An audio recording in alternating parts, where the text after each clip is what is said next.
Awesome. Good morning, YouTube. There goes my Monster Beast pool filter.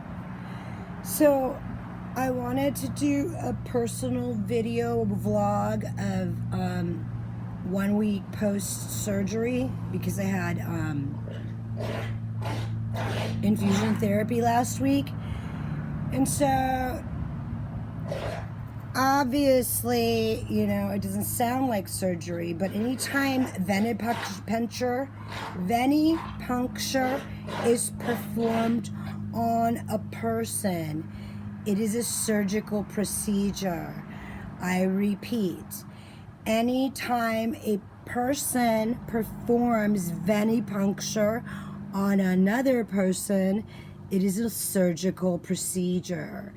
So basically, I was hooked up to a machine, right, for like however long, 5 hours or whatever, 4 hours maybe.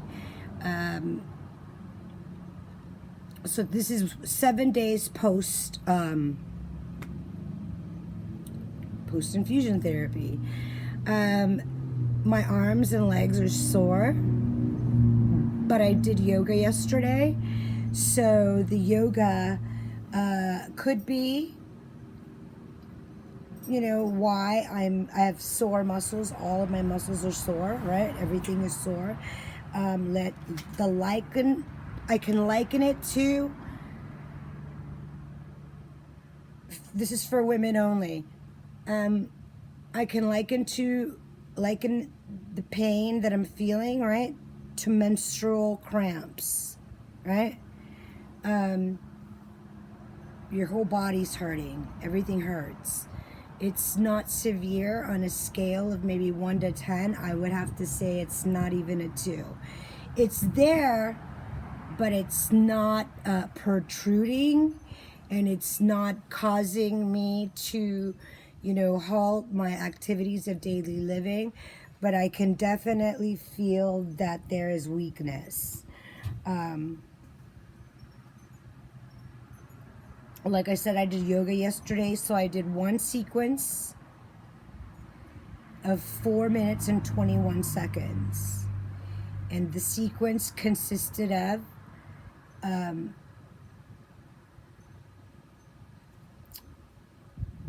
sun salutation,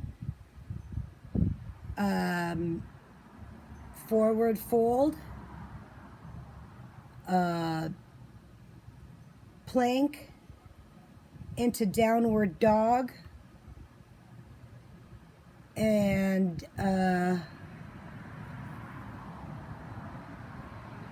then, you know, back down to the plank position, then downward dog, and then you repeat the sequence. So my arms are sore, right? Like as if I've been doing weights, but you know, when you're doing yoga, you're using your full body weight. So I'm in pain. What can I say, right? Yeah, I'm in pain. It's not bad enough to take an aspirin or Tylenol or whatever. I've been slowly getting off of medication, and so you know, I try not to run to the drugs. I mean, they're there, but you know, you can't rely on them. I mean, you can, you know, but there's more to life than medication. I'm gonna make a film about that, or at least a trailer, and it's gonna be a scary one. So yeah, I got up this morning, I uploaded a video, I checked my YouTube, I saw that I had like 62 views on my last 37-minute video, which is an actual commentary on a particular channel that's been talking a lot to the Don Wells family. Initially, initially feeling my feelings initially about this family and the situation that they're going through was accusatory. You know, I felt like it's their child, so of course they're to blame, right?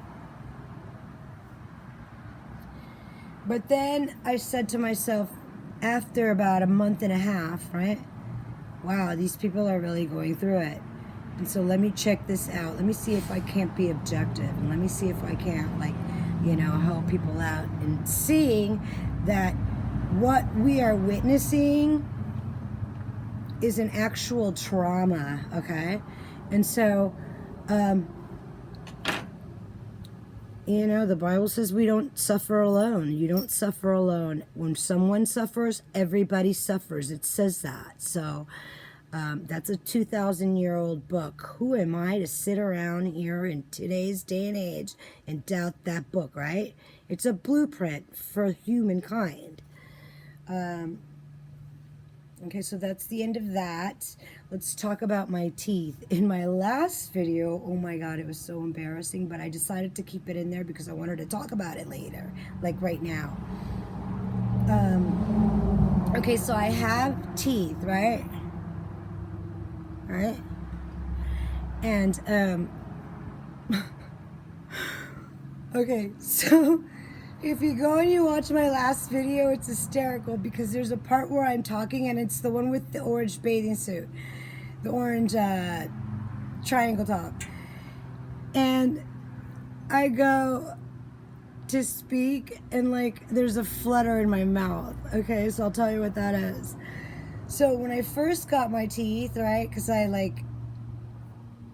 can't stand pain, number one, right? Which is why they say that because I have multiple sclerosis, it's not that bad. This is why they say that. I can't stand pain. And so I'm not on any real pain medication because I'm not that bad. But the normal person that has multiple sclerosis, right, is on Klonopins like twice a day, etc. It's not good. So yeah, when I first got the teeth, the set, right? It's like a okay, so you push it in every morning, right? You have to take it out at night. So when I first got it, it was loose, right? So every time I ate something, like food got in between, like the apparatus and my, like the roof of my mouth. So I was like, oh, this is gonna suck. And so I said, okay, let's just, give it some time, right? And I went through the phase. I mean, I've been going through it. I've been healing for at least, 6 weeks? Maybe longer than that. Between 6 and 12 weeks I've been healing. And, so it's just hysterical because in the last video I was talking and I fluttered. The thing in there like caught air when I was talking, and the air came through like between the gum and the apparatus. It's called a prosthetic. There's a specific name for it, and it slips my mind right now. So yeah, it's a little bit hot out here, so I'm wearing linen, right? It doesn't seem like it's real linen, and I'm going to go ahead and say it's recycled polyester, if you can't see it. But it's got a very nice fit. It's got a very nice shape to it in terms of garment level. And I've been to the garment district in New York, in the city, so I know what I'm talking about in terms of fashion, okay? So I'm not a fashionista, but I was born one. Yeah. So anyway, there it is, okay? This morning I'm wearing an angel, and I've been talking a lot about Summer Wells, and so I feel like this is very symbolic to me right now. And it's just not any angel. This angel was given to me by my son's first wife. He likes to get married. He can't have a girlfriend without having to marry her. Or excuse me, he can't have a girlfriend without marrying her. So he's only had 3 girlfriends, and he's married 2 of them. And his last one I really liked because, well, his last girlfriend, not his last wife, I really liked because she was just, you know, I was going through my diagnosis, and she had fibromyalgia. And so we bonded over our, you know, different disabilities.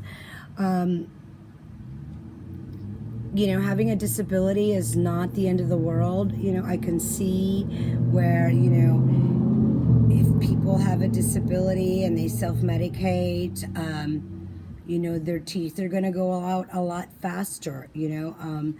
I've seen a lot of people on YouTube, in the YouTube community, that, you know, are making appearances on, you know, whatever channel.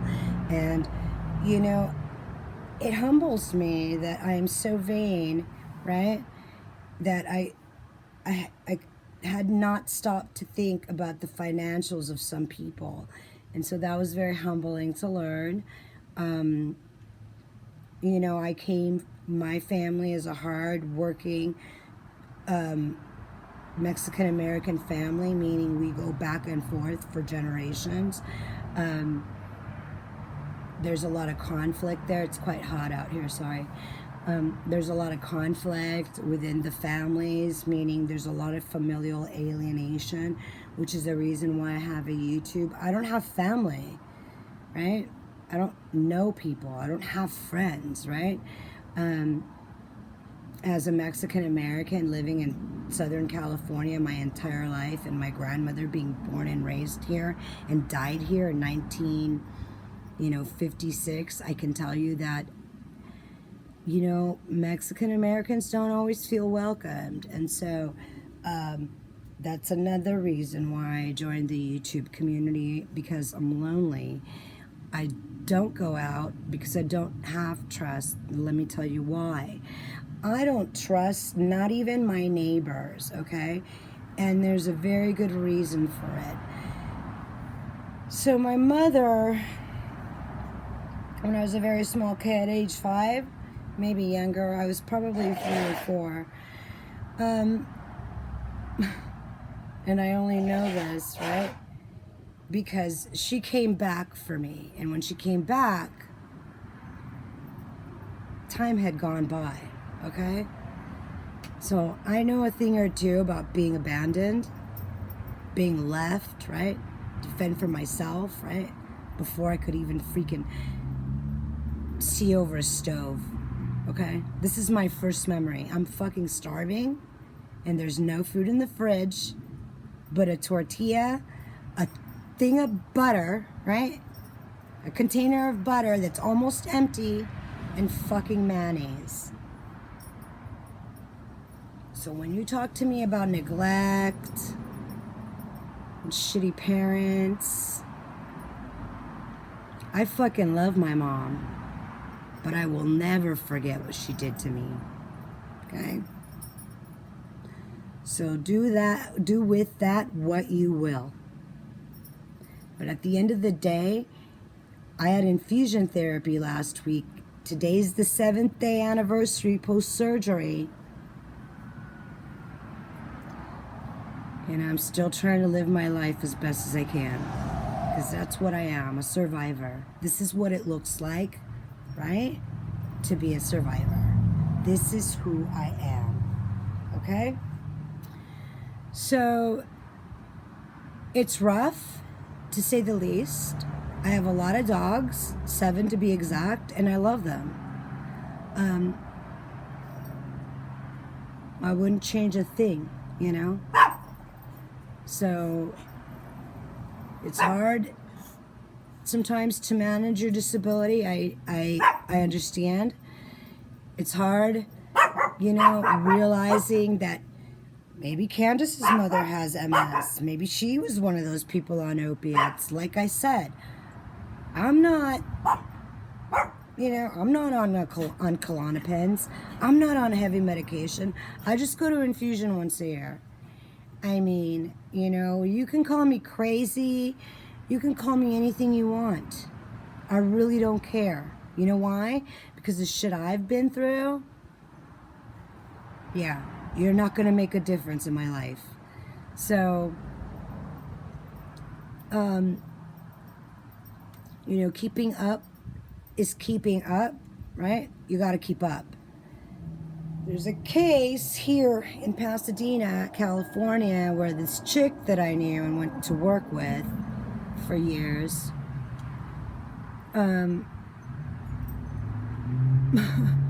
married a guy named Tom Girardi, who's the actual attorney for the Aaron Brockovich story.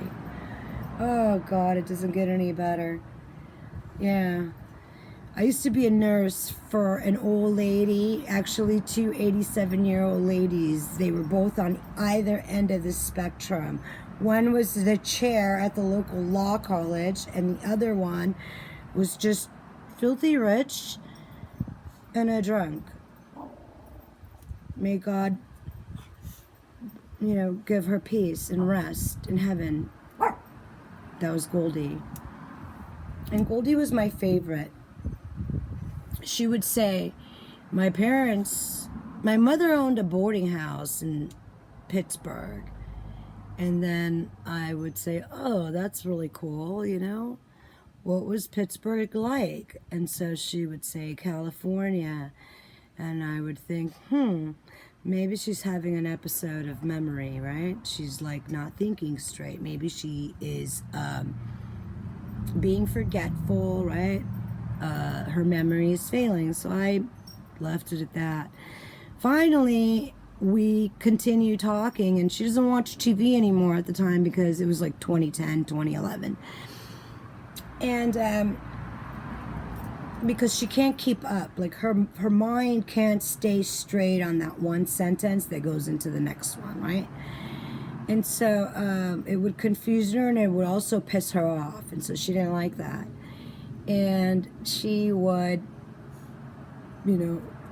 get pissed off if you turned on the TV, so we had to wait until she went to bed or something.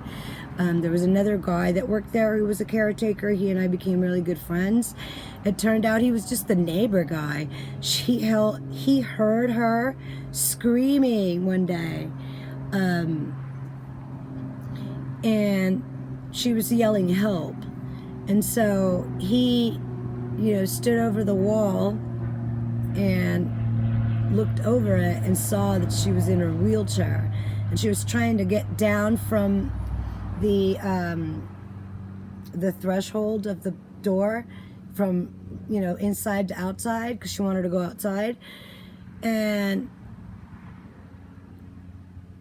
he jumped over the wall and went over and helped her, right? This is the world we live in, okay?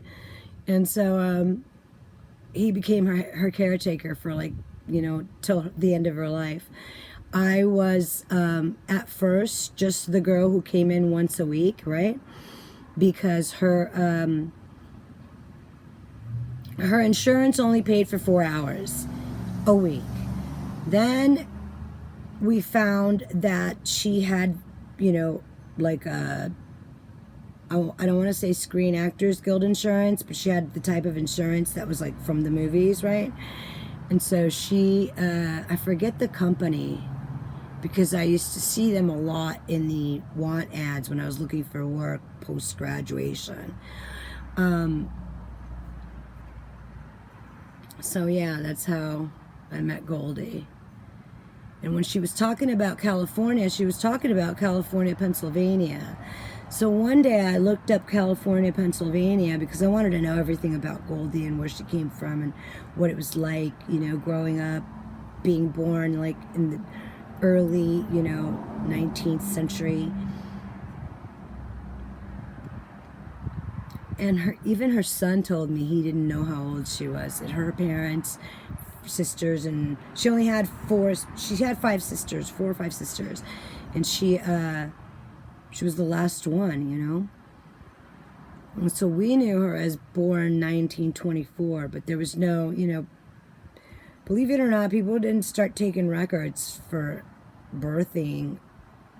Even still you have like people that are trying to pull a fast one over the certificates, I mean, to say that there's not a lot of corruption in America would be blinding ourselves willfully to the idea, because it happens. It's all over the place, you know. There is no one person that is worthy of the glory of God, right? Not one. So when you talk about Don Wells and Chris and all these other panels that are trying to check in, right? This is the trauma that's calling them forward, because most likely, if they're feeling that way, the entire world is feeling like that. You got people that have channels dedicating themselves completely 100% to this missing child out of Tennessee.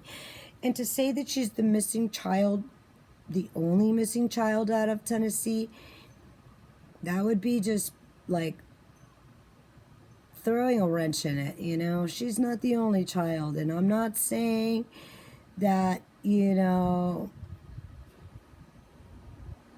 there isn't foul play, but what I will say is that my gut never lies to me, and so I gotta go with my gut. And the first time I saw that Sunday school teacher all up in it, right, I was like, girl, you need to back off. This is a family affair. You're way in too deep. And then I thought, maybe that's what she wants us to think. She wants us to think that she's right up in it. And maybe sometimes when people tell you that, they're not lying to you. You know what I mean? They're not lying. Okay? People tell you. They'll tell you. You know? For example, right? And I don't give a shit who hears this, to be honest with you, right? I'm not doing anything wrong. I'm healing myself because the Bible says to do that. And I'm a Christian, born Catholic, right? And I want to be a Jew. What can I do, right? So, obviously, growing up Catholic, everything is mea culpa, right? It's your fault. It's your fucking fault. You brought this on yourself. When you're a Christian, everybody forgives you. Oh my God. God will make you white as snow, right? Never mind the next religion, because that's going to be kept a secret. That's for me.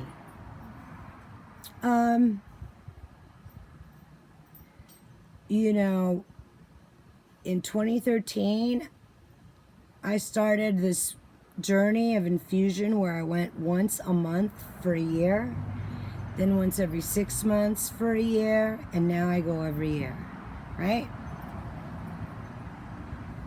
I think I went once every 6 months, then once every 9 months, and then once every year.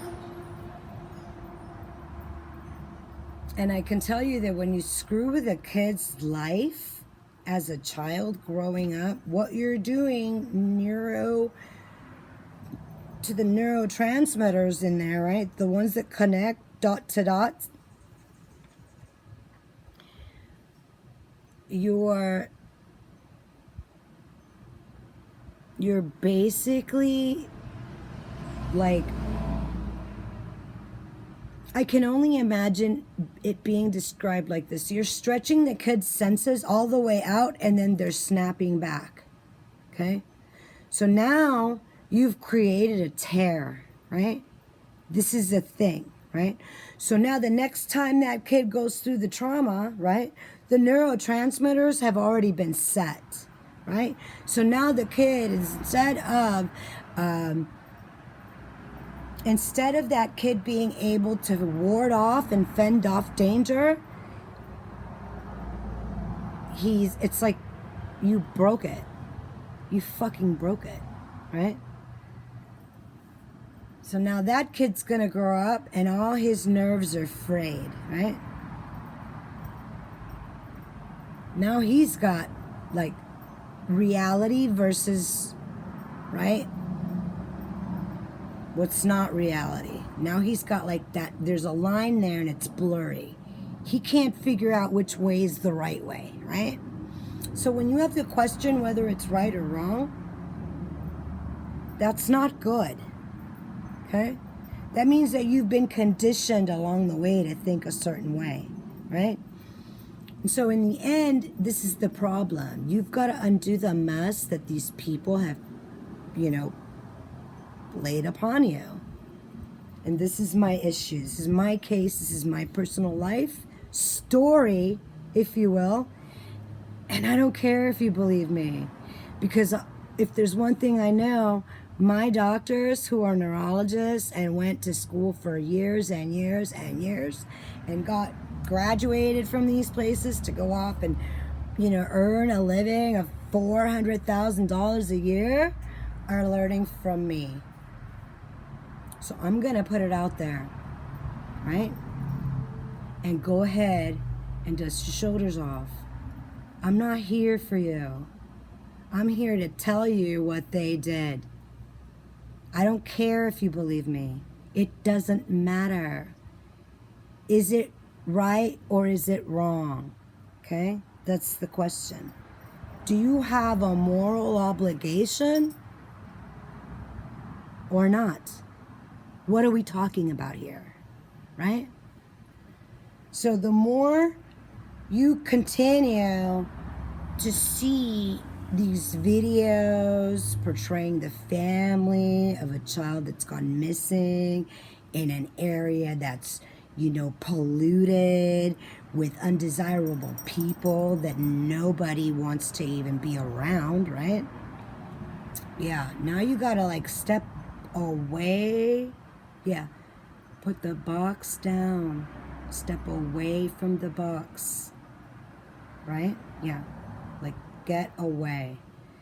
And it's difficult to do. How do you do it? You can't. Because now you're looking at being accused as willfully blind about this child that was blatantly right in front of your face, and you didn't want to have anything to do with it. You think I haven't seen that? In my 50 years of being alive, you think I haven't seen that once or twice?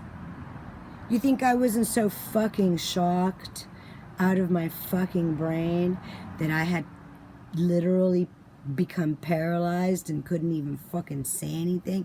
Because this is how I was conditioned. And it just keeps going, generational.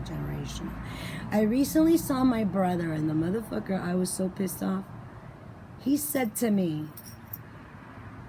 that something that happened in my childhood didn't happen. I was like, bitch, really? I'm fucking telling you it happened, and you're gonna turn to me in my face and tell me that never happened? You motherfucker. Right? Yeah.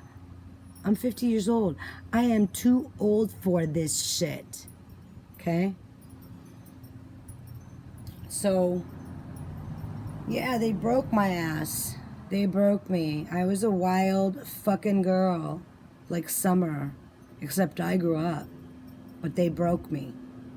And they meant to do it. And they did it again and again and again every time I saw them. And there could have been years between us not seeing each other, sometimes like 10 years. And they did it again and again and again every time I saw them. You don't think that takes a toll on your body? I mean, it's all fun and games when the cell phones came out, right? But what happened before that? Right? I mean, it's one thing to be abandoned when you're a child, but it's another thing to be consistently and constantly abandoned over and over and over in your life as you get older, isn't it? I mean, what do people do? Because I live in California, and you can't be depressed here. There's too much to do. And if you are depressed, you're depressed by choice, right? Which means that you choose to be depressed, right? I mean, the Bible blatantly says, heal yourselves, right? I mean, it says that.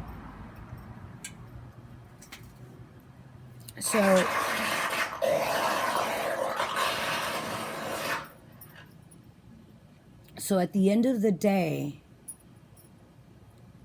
you have to take everything in totality Yeah. You have to take it all in totality. And then therein lies your answer. I'm giving you clues. I don't know what happened to that child. And I say that child because God forgive me and God forbid, right? But God forgive me. But me, for one, me personally, I would never be in that mess. Why? I mean, I could tell you stories. Yeah.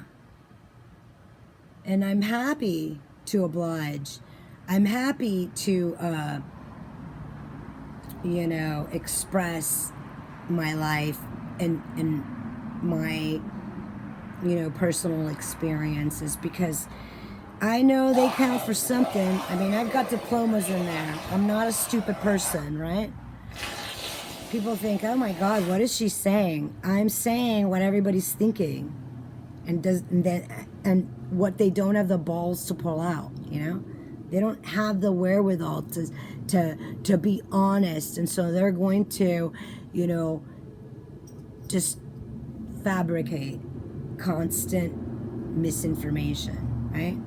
And then the commenters are going to come in and they're going to sweep all the nonsense into one little pile, and then they're going to refeed it out to the world, right? And don't forget that when this whole entire thing hit in 2020, right? There were only 3 companies that were making the vaccine. Okay? How many billions of people are in the world? Divide that by 3. Now, take away 1/3.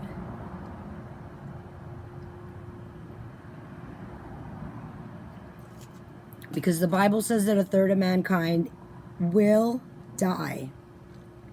Right? In the end. This is the end. We are in it. Why do you think this whole entire thing has been, the rug's been shaken from underneath them?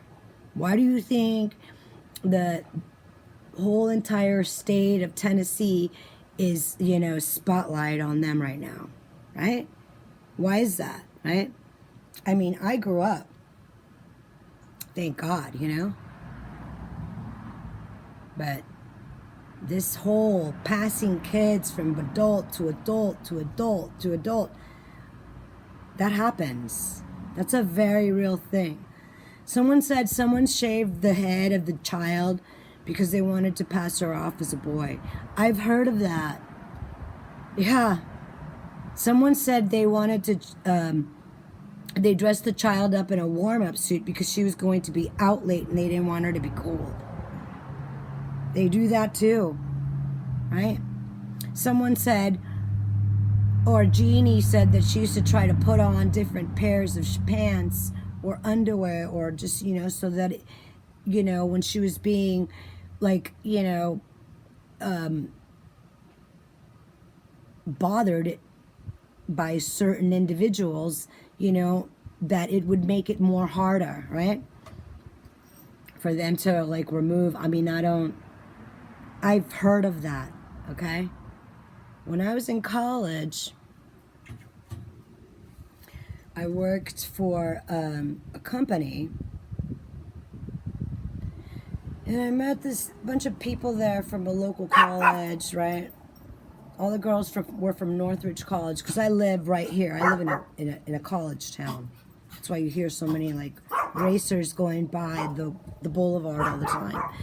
I live on a drag strip, and there's a lot of illegal street racing here. And so I met this girl,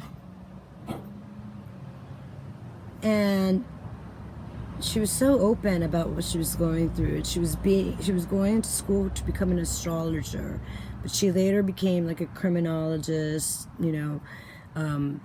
administrate, like in the administration, right? in administration. She wasn't an actual detective. She was the guy behind that guy, like giving him all the loops, right? And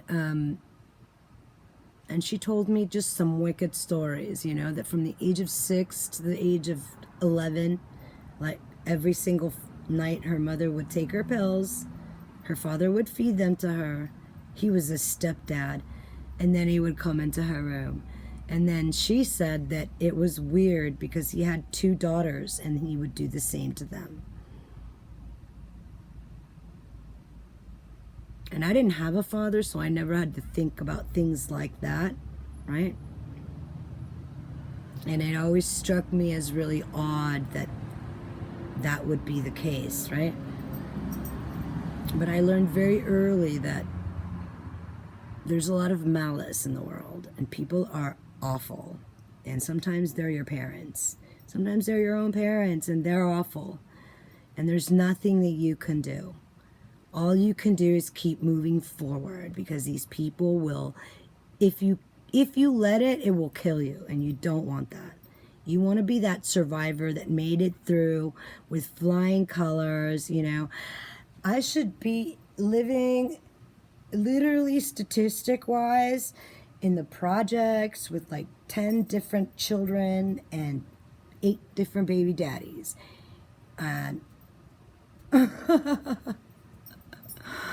so that couldn't be further from the truth, okay? I mean, I am a religious person. I believe in God. I've never not made a decision that wasn't based on my feelings about the Lord and how he would feel about me once and after I made it. And I know all about free will. So this is an important milestone in my life, because I get to talk about it. I get to say these words, survivor, right? I get to say I lived through it, right? Because I did. I lived through it. And when you live through something like this, you don't just live through it, okay? You gotta go through the fucking valley of the shadow of death every fucking day till you hit that fucking adult mark. And that's not a joke for any kid living through it right now. So while you're out there making all your decisions about how you're going to put forth information in this child's life, right? Concurrently, remember that the survivors that are out there that are watching this case are also very intrigued by the way people handle it. Because that will decide whether or not we will come forward. And you got to be careful. You got to be careful with what you're telling people. And you got to be ready to back it up, right? Because at the end of the day, the people are going to want names and they're going to want addresses. And when you provide those names and those addresses and they've got a file on those people already, I rest my case, right? I mean, life goes on with or without you. You can either live in it, or you can check out, or you can, you know, obviously, sometimes people do it for you. There's so much more to my life than this video. And I guarantee you I'm going to share my life. Because the people want to see what happened. They want to know what happened, right? Oprah's got a new show out. It's called, or I think it's even a freaking book, right? What happened to you? I'll tell you what happened to me. Yeah. I went to visit, this is so funny, and this is an example of how your family treats you when you're a throwaway, okay? I'm going to give you a fucking example of how your family, right, your own blood, right, treats you when you're a throwaway. So I go to my uncle's house, and he's like my great uncle, right? He's my grandma's brother, right? And they live in this area of downtown LA that was built before cars. And so I love going there because it's got, the house is so, the ceiling is, it's got like, not cathedral ceilings, but like the ceilings are like, I don't know, maybe 12, 13 feet high. It's just a square box home, right? With like square, it's a square. And it's one of the homes in the downtown area that has basements, right? So they weren't called basements. In those days, they were called something else, I guess, bomb shelters. And that's where they kept all the canned goods and stuff. I remember going down there as a kid. But I go to visit my great uncle and my great aunt, right? And so neither of them ever married. She's the youngest of the girls. He's the youngest of the boys. And then, you know, so they lived together in the family's home. And I go up to see my aunt because she's driving through from Santa Maria to Arizona, and I love her, so I want to go see her. So I drive to LA to go see her. It takes me 35 minutes, right? I get right off on Main Street because that's where they live. And my fucking uncle, my aunt, my first aunt, right? Her husband says to me, well, what the fuck do you know? They threw you to the dogs when you were a kid. And you are only alive by the grace of your, you know, by the grace of your own boots.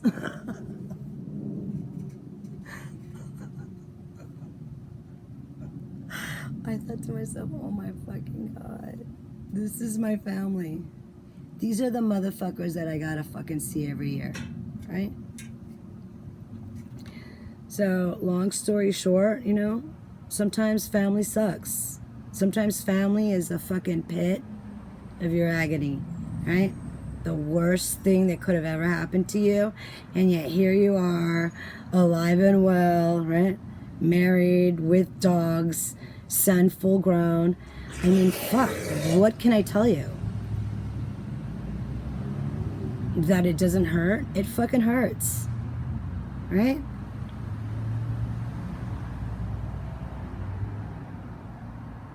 It fucking hurts.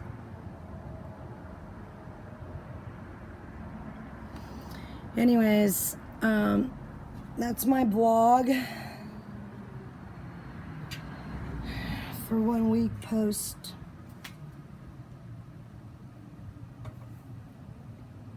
surgery.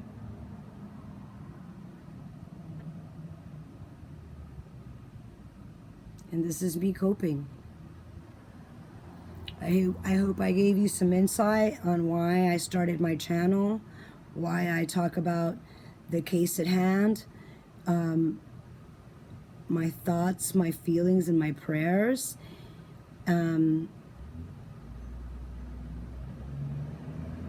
It's a lot because, you know, that trigger warning is no joke.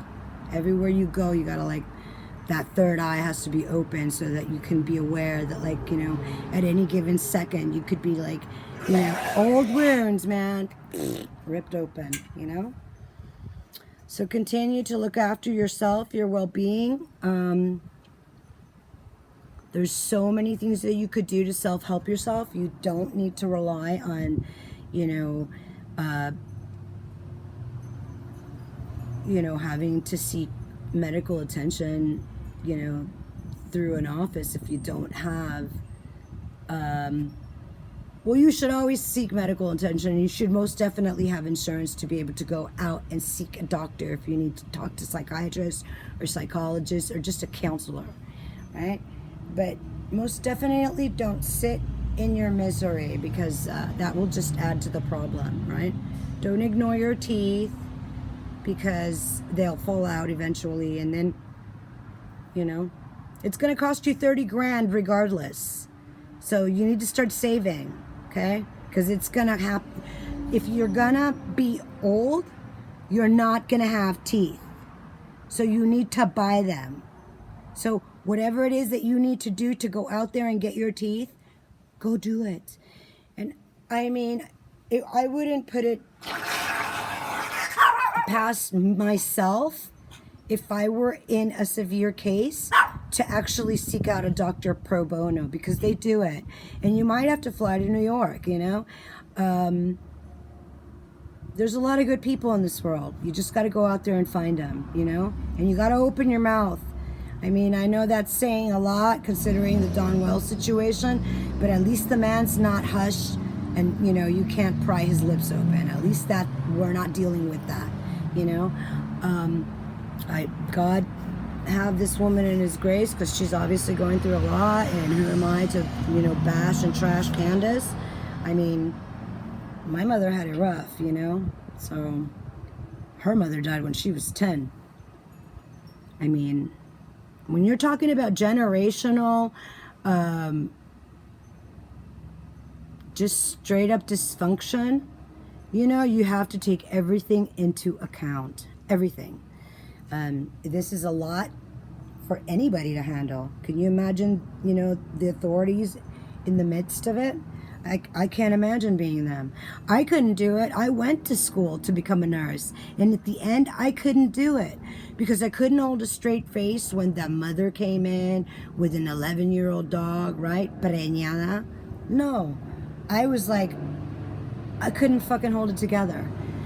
In nursing, one of the first things that you learn is you cannot show emotion. And you see all kinds of shit, right?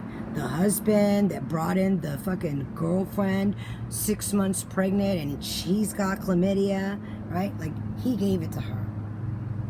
You know what I mean? I mean, when you go into nursing and you don't know what you're up against, it could be nauseating enough for you to drop the entire thing like me and just pay them whatever it is that you spent to take the course, because you can't deal. You know, I'm a trained professional, and I could do triage, if, say, God forbid, there was an earthquake here and, you know, the whole entire city fell into crumble, like, I could help. But that's not to say that I have the stomach for it. I have a very weak stomach, and I cannot stand pain. And the idea that I would have to be constantly overly traumatized by these cases, it was enough for me to just get the hell out of externship and leave that field alone. Like and subscribe.